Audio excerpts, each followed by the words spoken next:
So now I start the timer. Men ska jag alltså bara filma där. Där. All right.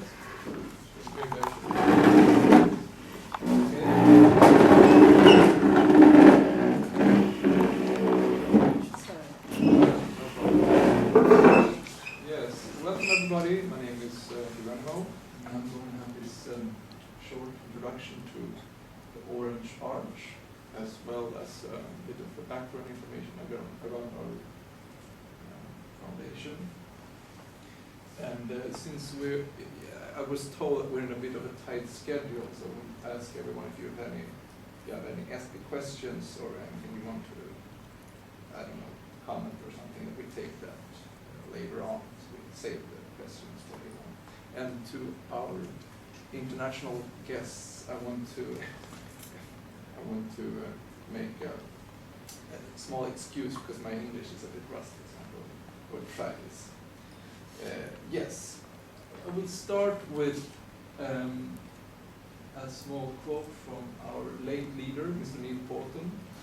And the quote is, "There are buildings that everybody loves when they see, and they have the same constructions as the song.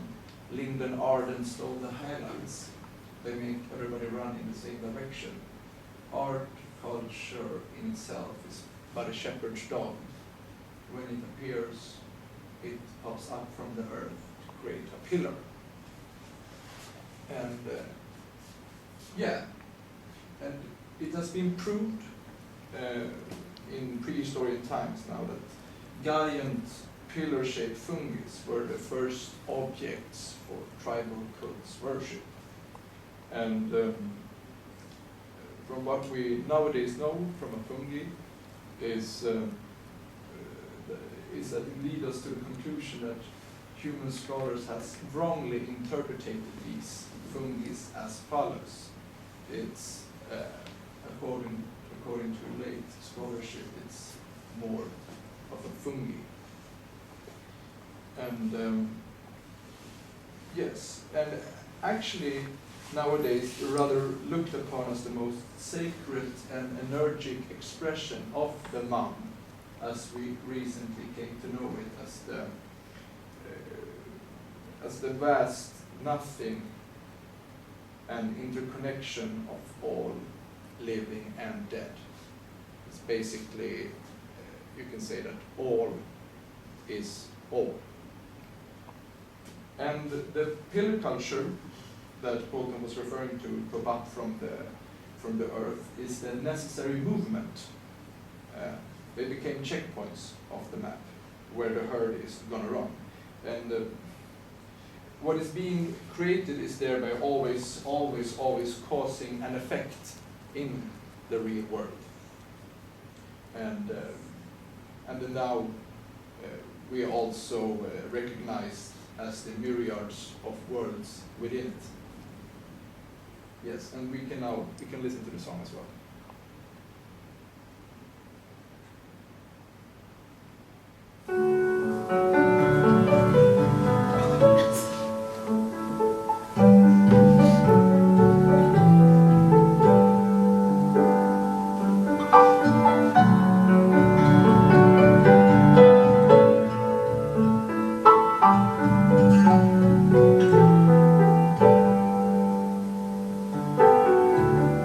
Linden Arden stole the highlight.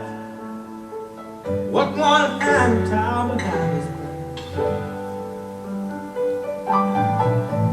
Of the morning sun and west gate ran like water in his veins.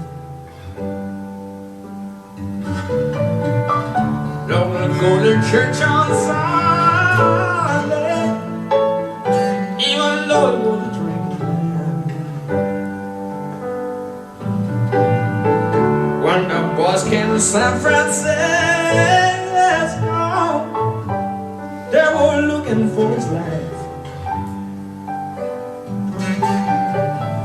but they found out what they were drinking, met them face to face outside. Keep their heads off of a hat. Lord, it was a drinking man. And when somebody tried to get above, he just took the law into his own hands.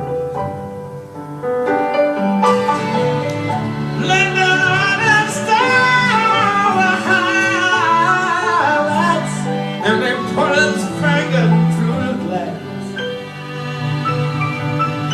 He had heard all the story many times before, and he did not care no more to ask. And he loved the little children like they were his very own. You say slowly, then you get lonely. Now he's living with a gun.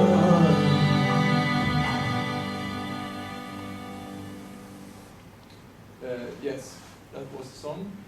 And yes, the Orange Arch was founded by Neil Bolton, and his background as a designer and professionalizing the materializing of objects and the needs of humankind was an important foundation.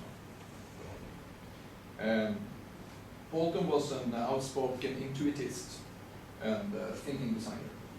And we mainly associate him with the creative process based on pure calculation by the secrets. And he claimed to channel them, the objects, straight out of perfection from far behind.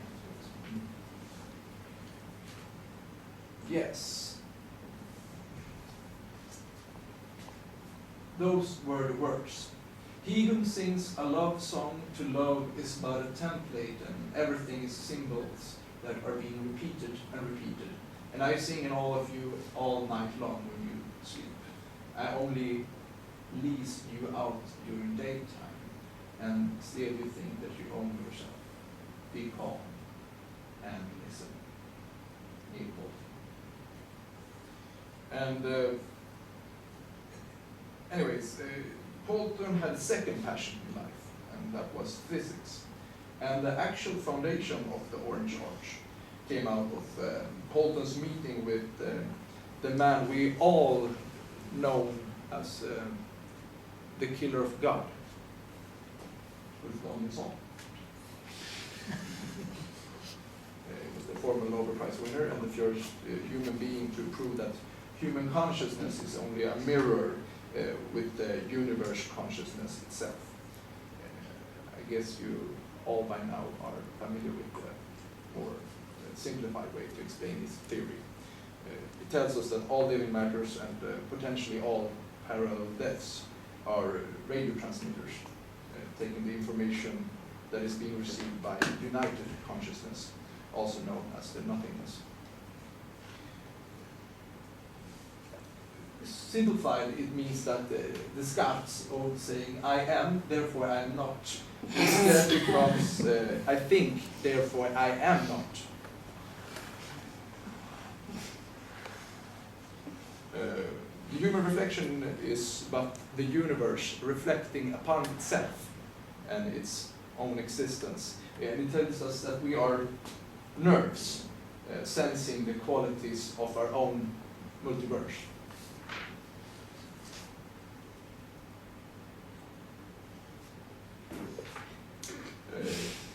Through his friendship with Danielsson, it came clear to Bolton that what was the biggest obstacle of Danielsson's theories was to be accepted within the human population. And that was the idea that, that the killing of God was not collaborated with the human species. And here I also must make a point that this was, of course, nothing new for AIs or plants. The problem with the human race seemed to be that sort of have developed an incapacity of imagine any higher authorities other than themselves. In other words, thinking upon themselves as mere pieces in a puzzle, that was an impossible thought for these human objects. The defect seemed to be a lack of activity in the right analysis. And this came to interest Polton, since the researchers had found an overactivity in the same part of Polton's brains as he was channeling his designs from behind the laboratory. And what we now know as the Orange Arch is a result of the meetings between these two geniuses, Polton and Danielsson. And they have, in some sort of way, given us a solution to the I-God problem. Through our methods, 1.4 billion people have learned to access the Orange Arch temple, and what they all have been described is the complete sense of personal death, and compared to spiritualists' views upon the ego death. The Orange Temple unlocks a death that is completely deliberated from any kind of ego activities of distracting kind, such as emotions. And one thing that we know that defines humans is that it's the only race that can that define life itself upon emotions and emotional parameters. And yeah, this is a huge sidetrack. We could go on and on to talk about this. So yeah, I think we close that door and start talking about something else. Through its capabilities of provoking apathy, the Orange Arch has been proved to be effectively to put conscious objects in a state of nothingness. And as we all know, the laws of this particular universe, from which is also a platform for alternative universe, such as the Orange Arch has been created. It's obey the laws of balance. Where there is an empty space of, for example, something, the flow of energies are going to start flowing in the empty direction to fill it. And that's what puts Polton to the idea of the Orange Arch. And it has been proved effectively, and its simple genius comes out of its according to these natural laws.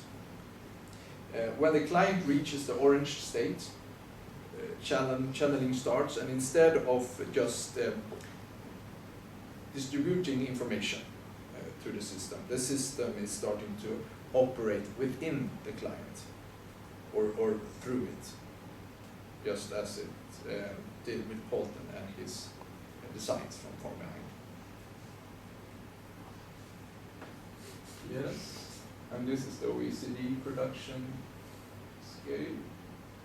And these recent reports from OECD tells us that the historical increase of production has been seen of the global scale last years. And it's more likely it's a direct cause of the amount of objects now having access to the Orange Arch. So what we basically have is this, it's giving us the clients a map and a mental construction of the temple. And although past on the other side of existence, our brilliant Mr. Polton is continuing to channel this fascinating construction, the design of the temple itself, continually. Within the architecture of the Orange Temple, it is built by the feelings and experience of self-loss, which brings me back to the quote that Polton started with, that the cultural experience has the purpose that science can compete with, even though science is, of course, to be seen as a cultural expression of certain humanoid societies. But culture pop up like pillars when the universe needs to have its own consciousness to expand in certain directions.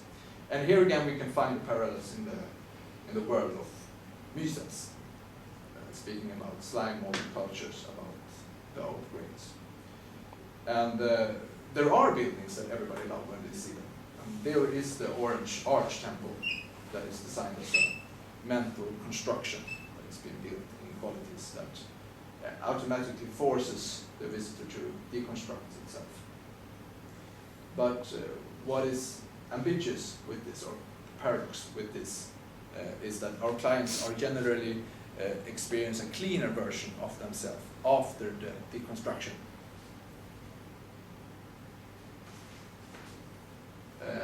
Sometimes others are acting for us in our places, while other times they are making choices. But we have to remember that we are not sending any new reflections out there. We're going to be taken out of the game. And that is also an important quote, I think. Oh. Yeah, and with that said, I just want to make a point that, of course, the pictures of this presentation are not represented the actual orange art, which that would have been, I mean, because you can't represent them because it's a mental image. So and that's a part of a joke we have, that since you cannot represent the image, Polton and the dead god is a part of the same. Because you can't represent the god, you can't represent Polton. So it's a bit of a funny joke we have. Yeah, I'm going to start this where I begin with one song that is Neil's favorite, and according to some there is freedom flees hidden in the architecture, but yeah, I don't know anything about that, so if it's there, it's there.